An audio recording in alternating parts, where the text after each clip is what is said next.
Hello friends, তো শিল্পী রান্নাঘর থেকে সবাইকে স্বাগত। তো আমি ভিডিওতে অনেক জায়গায় দেখেছি যে সূর্যের আলোতে ডিমের অমলেট করছে, তো সেটাকে আজ আমি যাচাই করতে আসছি। তো তার জন্য আমি প্রায় 2 ঘন্টার মতো হয়ে গেছে তাঁতইটাকে গরম দিয়ে রেখেছি। এবার এখানে একটু তেল দিয়ে দেবো, আর তেলটাকে দিয়ে 10 মিনিট মতো রেখে দেবো। প্রচুর গরম হয়ে গেছে, ধরতে পারছি না।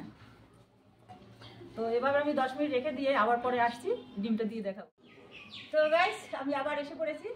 এবার তেল দিয়ে রেখেছি, 10 মিনিট হয়ে গেছে, আর এই গরম হয়ে গেছে, ধরতে পারছি না। এবার একটু নুন দিয়ে দেবো। আর আজকের তাপমাত্রা 43, তো আশা করি ডিমের অমলেটটা করা যাবে মনে হয়। তো এবার চেষ্টা করে দেখছি। প্রচুর গরম, এই দেখুন ডিম। এবার ডিমটাকে আমি ফাটিয়ে এখানে দিয়ে দেবো।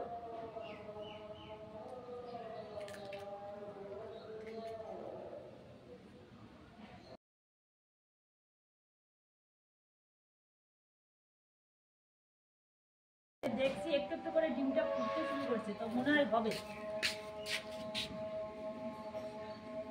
বুঝছে? তো এভাবে কিছু সময় থাক, আর দেখছি কতটা কি হয়। প্রচুর গরম হয়ে গেছে, আমি হাত দিয়ে ধরতেই পারছি না, তো এর জন্য সাঁড়াশিটা ব্যবহার করব। আর এই যে দেখুন বন্ধুরা, ডিমটা পুরো অমলেট হয়ে গেছে, আর নিজেই এখানে রোদে বসে ফ্রাই হয়ে গেছে। প্রায় 2 ঘন্টার মতো লাগলো। তো আজকে তাপমাত্রা 43, তো এতে একটা ডিম অমলেট হওয়া মানে আমার সময় দিতেই হবে।